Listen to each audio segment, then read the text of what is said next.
Okay, today we're going to be looking at the Russian Revolution.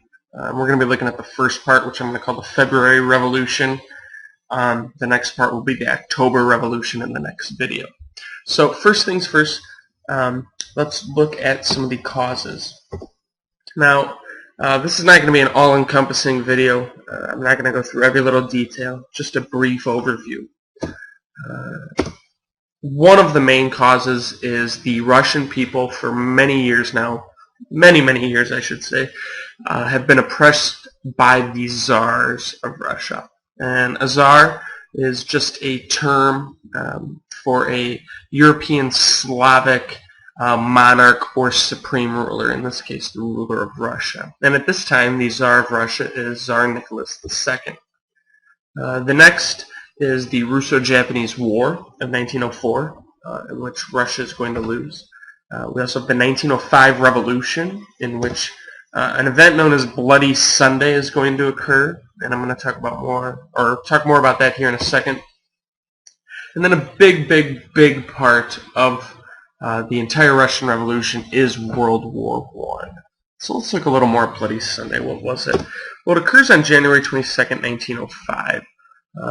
People begin to assemble in the capital of Russia, at the time St. Petersburg, which is going to be renamed to Petrograd in 1914. It's a port town in Eastern Europe, and I'll point out on the next slide why I'm pointing out the fact that it's renamed to Petrograd.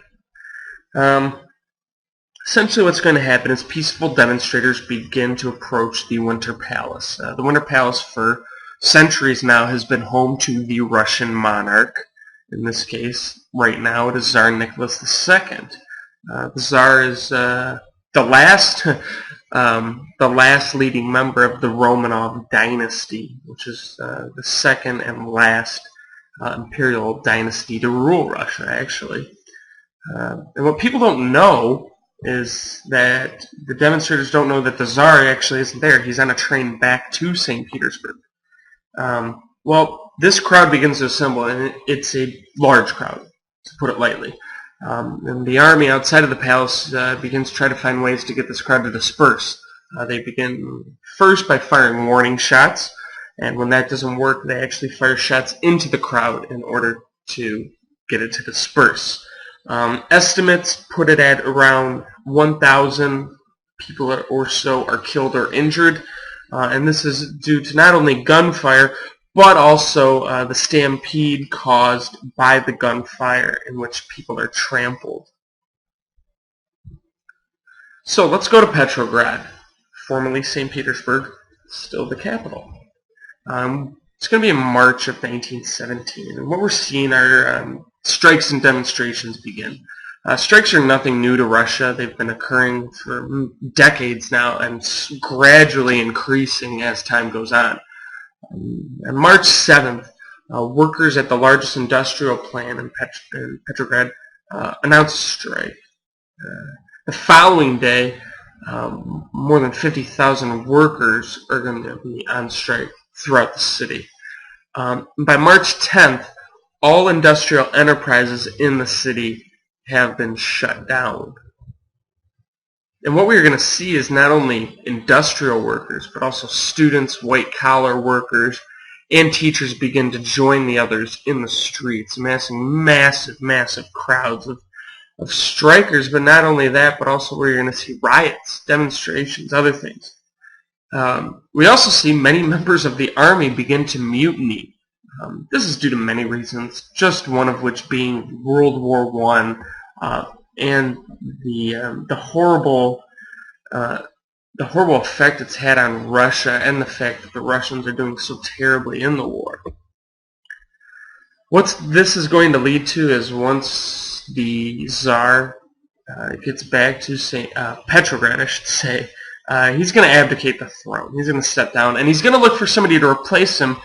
But he doesn't have anybody willing to, for a good reason, as we'll see. And what's going to happen is on March 16th, a provisional government is going to take over, a temporary government, a government to just have in place until they figure out a more permanent solution.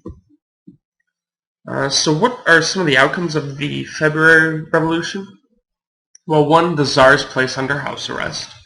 And what we are going to see is there's going to be a competition between the control of the government.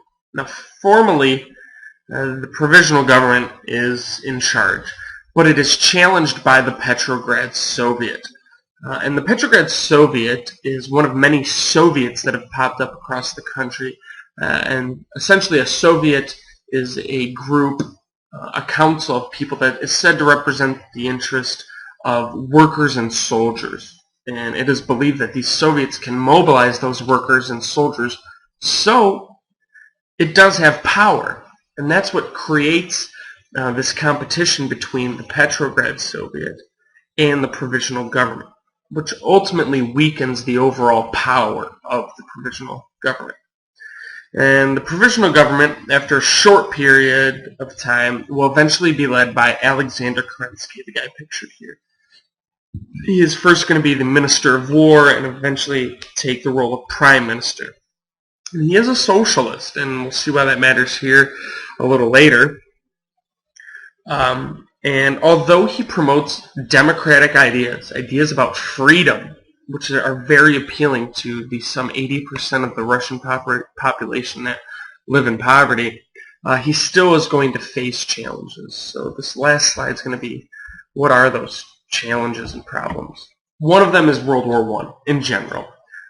Millions and millions of Russians have died due to World War I. And we see that not only as an effect on the soldiers who are dissatisfied, they're demoralized and begin to defect, leave the army, but also the citizens of Russia who just want it to end. They don't see a need, a reason, or a rhyme for World War I and want Russia to pull out. And a lot of that has to do with the shortages of food and supplies in Russia at this time because of the war. The Russian economy is in terrible, terrible shape. And what this allows to happen is that opposition groups are able to weaken the provisional government. And the main opposition group that is eventually going to overthrow the provisional government are the Bolsheviks, who are led by the man pictured here, Vladimir Lenin. Vladimir Lenin, a self-proclaimed socialist as well, has a different idea about what Russia needs. And currently, Lenin is actually exiled into, he's hiding out in Switzerland. But he is going to make his way back into Russia, and it will not be good for the provisional government and Alexander Kerensky. And we're going to look more into that in the next video.